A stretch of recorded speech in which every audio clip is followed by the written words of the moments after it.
at the end of it, you want to go out and you want to embrace life, and know that what you do with your life is something that is important, and that the journey is everything. Hi, everybody. I love these ceremonies. I remember as a little kid, I used to look at pictures of Mann's Chinese and the premieres they had here and these kinds of events. So it's a real honor for me to be here today. As today we're going to celebrate a great artist, Ben Stiller. Now, Ben and I grew up together. First time I saw him was actually, he was doing theater in Circle in the Square. And then over the years, he and I became very close friends. And I was, he's so generous, because when I was doing Mission Impossible 2, I was looking to do a parody for MTV. So I wanted to called up Ben to see, if he'd help me out with it, because he's such a brilliant comedian. And he and Christine, where's Christine? Christine, where are you? Hey, they're on their honeymoon. And he so generously came off his honeymoon to come and help me. I was like, first of all, Christine, thank you, because I was always, it's something I'll never forget, and I'm sure you won't either. But here's a guy who, he came in and, because you have this idea to do something, but he came in and instantly not only was helping to rewrite, but I was standing there and he was directing me. I was like, give me some notes. What do you think? Is this funny? And you could see, and I knew Ben is also, he's a cinephile like I am. He loves movies. We talk about movies. He honors films. And here he is, Reality Bites is the first film that he directed. And I always knew that he wanted to direct from early on. And you see all the range of films that he's directed, with Reality Bites, Cable Guy, and also another classic, Zoolander, absolute classic. And then came Tropic Thunder, and I had the opportunity to be directed by Ben with Les Grossman. And to me, that was such a gift to be able to play that character. And Ben knows I love his comedies. I've seen all of his films. Meet the Fockers. I love that. Night at the Museum. When you look at the range of an artist like this, but also the thing is that I know Ben, and I know what it takes to do what he does. The commitment that he brings, the love of cinema, the love of storytelling, the love of an audience and entertaining an audience. And that kind of skill, that kind of talent, I think when you look back and see his movies, you have no idea how much this man cares. And not only for his own pride, but the care that he has in terms of entertaining an audience, and the detail and the range of things that he's done. And I think I had the opportunity to see Walter Mitty. And I recommend that everyone goes to this film to see it, because it is not only a brilliant movie on every level of the writing, the design, the production, the performances, but it's such a multi-layered movie. I told him, I said, he and I have often spoke about Billy Wilder, and of course I made Jerry Maguire, and that was inspired by The Apartment. And I know the kind of inspiration that Ben took, in making this film and making this film his own. But it's a movie that really makes you want to go out, and I don't want to give away the ending, because the ending is magical. But it's a film that, at the end of it, you want to go out and you want to embrace life, and know that what you do with your life is something that is important, and that the journey is everything. And it's an inspiring film. I think it's a crowning accomplishment for Ben, and I think it's so appropriate today that he is here being honored, at this historical event. And I'm very honored to be here to announce him and give it to him. I'd like to say, truly a brilliant artist, and my dear friend, Ben Stiller. Please come on out.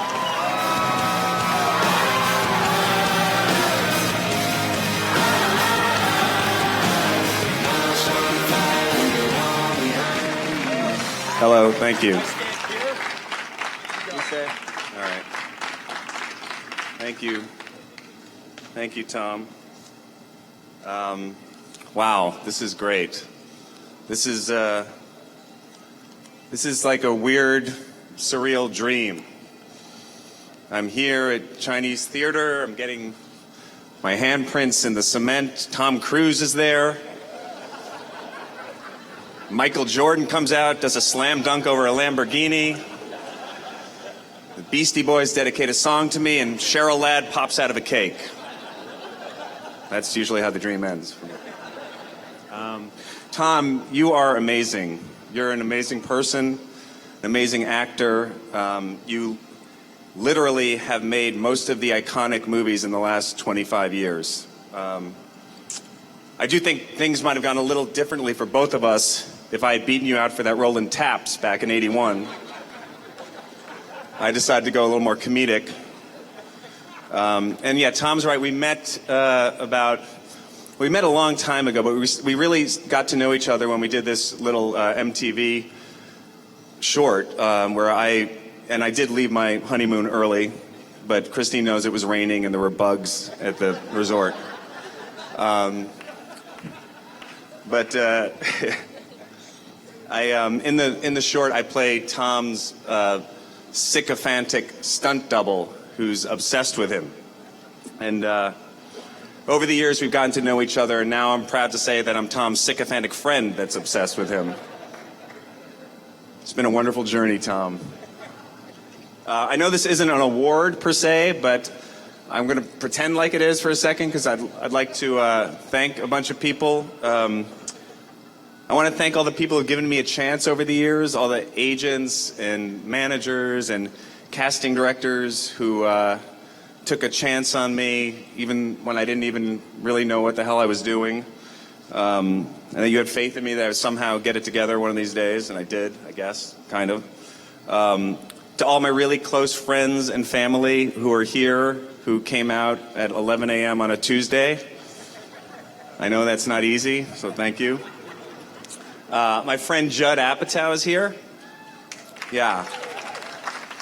Judd. Where are you there? Judd, I feel like it was just yesterday that we were here shooting sketches illegally on Hollywood Boulevard for our sketch show that got canceled. And then a little bit later, you and I came running out of this very theater after the Cable Guy premiere, hoping that we would someday work again. And here we are. I'm sorry things didn't work out for you. I want to acknowledge all the people at Fox who over the years have been very, very loyal. Jeffrey Katzenberg has been a great, loyal friend. Yeah, the people at Fox have been willing to take very bold chances over the years on projects as long as the P&L model seemed to calculate out to a tolerable quarterly write-off. My friend and producing partner, Stuart Kornfeld. Yes. Stuart, you are without a doubt the best producing partner a guy could have. And I would definitely say you are a pretty good friend. My friend and agent, Nick Stevens. Nick, I know that from now on, whenever I call you about a job, you're going to say, you got your footprints in the Chinese theater, what the hell do you want from me?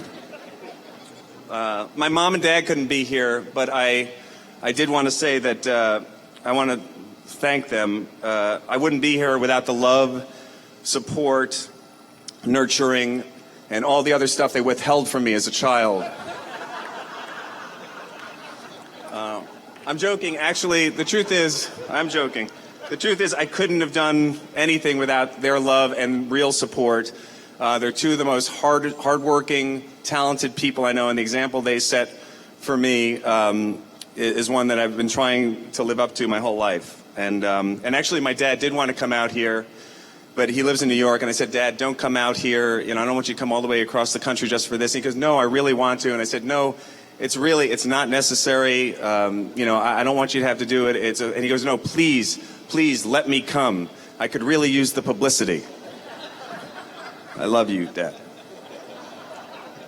My wife, Christine, and our two beautiful children are here, Quinn and Ella. Hopefully this shows you that all the years of not being there for school conferences, oboe recitals, birthdays, all of it was worth it. Because here we are together on Hollywood Boulevard, watching me kneel on the ground and stick my hands in wet cement. And kids, I really hope you're coming to the luncheon afterwards. It would be fun to catch up. Okay. Honestly, though, I'm very, very grateful for this. I grew up in New York dreaming of making movies. And when I first moved out to LA about 24 years ago, I lived in an apartment on Hollywood and La Brea right over there. And I could see this place from there. And at night, when I was lonely, I would walk down here looking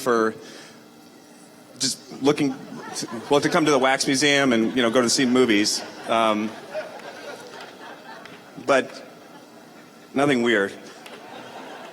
But I've always loved the history of Hollywood and the history of the movies. It's very, very meaningful to me. And to be in any way a small part of it is really a dream come true for me, even though Cheryl Ladd isn't here.